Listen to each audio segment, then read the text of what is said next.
नमस्कार दोस्तों। तो जैसा कि मैंने बोला था कक्षा 9वीं का जो आपका संस्कृत का पेपर होने वाला है, जिन लोगों का हो गया है, तो ये रहा हमारे पास पेपर एकदम बिल्कुल मज़ेदार तरीके से। चलिए इसको शुरू करते हैं। तो देखिए जो आपका पेपर है उसमें आपका जो पहला प्रश्न पूछा जाएगा, तो पहला प्रश्न मैं आपको निकाल के दिखाता हूँ। हाँ, ये रहा आपका पहला प्रश्न। पहला प्रश्न है उचित विकल्पम चित्वा लिखत कविम पदे विभक्ति अस्ति, तो इसमें रहेगा आपका द्वितीय विभक्ति। दूसरा क्वेश्चन है आपका वाल्कस्य पदे विभक्ति अस्ति, तो इसमें आपका जो ऑप्शन रहेगा वो रहेगा तीसरा वाला षष्ठी विभक्ति है हुई। फलानी पदे वचनम अस्ति, तीसरे नंबर का क्वेश्चन है, उसमें जो आपका आंसर रहेगा वो रहेगा आपका बहुवचनम।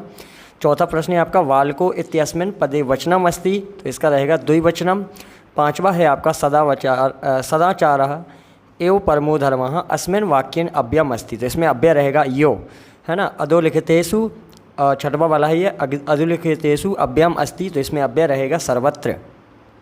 वीडियो को लाइक कर दीजिएगा, यदि चैनल को सब्सक्राइब नहीं किया तो सब्सक्राइब कर दीजिएगा, जिससे आपको पूरे वीडियो इसी तरह से मिल सकें, है ना। दूसरा प्रश्न है अपना रिक्त स्थान पूरियत, तो दूसरे जो पहला रिक्त स्थान है खाद धातु लट लकारस्य प्रथम पुरुषस्य बहुवचने खालिस्ताम रूपम भवति, इसका होगा खादंती। दूसरा प्रश्न है आपका चल धातु लट लकारस्य मध्यम पुरुषस्य एकवचने खालिस्तान रूपम भवति, तो इसका होगा चलती, है ना, चलसी। और गम धातु लट लकारस्य प्रथम विभक्ति एकवचने खालिस्तान रूपम भवति गमिष्यति होगा इसका, है ना। चौथा है आपका पठ धातु लट लकारस्य मध्यम पुरुषस्य एकवचने खालिस्तान रूपम भवति पठसी, इसका हो जाएगा पठसी, है ना। अनुभवामि अत्र खालिस्तान उपसर्गः प्रयुक्तः, तो इसमें होगा आपका अनु, इसका उपसर्ग हो जाएगा, है ना। अगला है छठवा वाला आपका पराजयः अत्र खालिस्तान उपसर्ग प्रयुक्तः, तो इसमें आ जाएगा परा उपसर्ग हो जाएगा। अब इसके बाद आपकी जो है सही जोड़ियाँ हैं युग्म मिलेनम क्रूत, तीसरे नंबर का प्रश्न है। पहला है आपका सूर्योदय, तो इसका जो आपका रहेगा ये इसकी जोड़ी है आपकी ये दीर्घ संधि इसका रहेगा, है ना। और दूसरा है आपका मनोहरः, मनोहरः का यहाँ पर होगा मना धन हरः। तीसरा है आपका अत्र्यो, तो इसका ये तीसरे का यहीं ऊपर लिखा हुआ है अत्र धन यो। और चौथा है आपका यथाशक्ति, तो यथाशक्ति का हो जाएगा आपका अव्ययभाव समास। और पितरो है तो उसका सामने ही लिखा है माता चा पिता चा। उसके बाद है चौरात भयम, ये छठवें नंबर का जो क्वेश्चन है उसका जो आपका उत्तर रहेगा वो रहेगा चौरा भयम, है ना।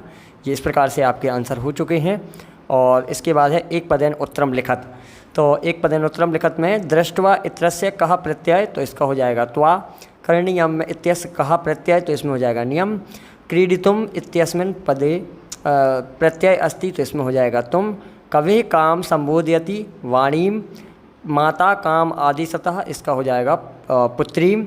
और कुत्र दरिद्रता ना भवति, तो वचने दरिद्रता ना भवति। इस प्रकार से ये आपके जो हैं ऑब्जेक्टिव क्वेश्चन कंप्लीट हो चुके हैं और ये आपका पूरा पेपर रहा है। यहाँ पे आपके जो क्वेश्चन आंसर हैं आम ना रह गए हैं। वीडियो थोड़ी सी ज़्यादा लंबी हो जाएगी, इसकी वजह से मैं पूरा पेपर आपको हल करके नहीं दे पा रहा हूँ। अगर आप लोगों का साथ अच्छा रहा तो आगे भी आपको पूरे पेपर पूरा सॉल्व करके मिलेगा। तो इस प्रकार से ये आपका पूरा पेपर है। देख लीजिए यहाँ पर ये आपका 12वें नंबर में अधोलिखितेषु भाग्यानि कहा कम प्रत्यति कथ्यति को अपनी दो करना है।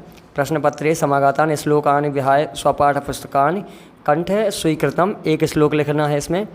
उसके बाद है यहाँ पे वाक्यों को शुद्ध करना है, रिक्त स्थानों की फिर से पूर्ति करना है। 16वें नंबर के क्वेश्चन में है घटनाक्रमानुसार योजित, मतलब घटनाक्रम को हमें इस जो वाक्य दिए हुए हैं घटनाक्रम के अनुसार हमें इनको सही से व्यवस्थित करना है।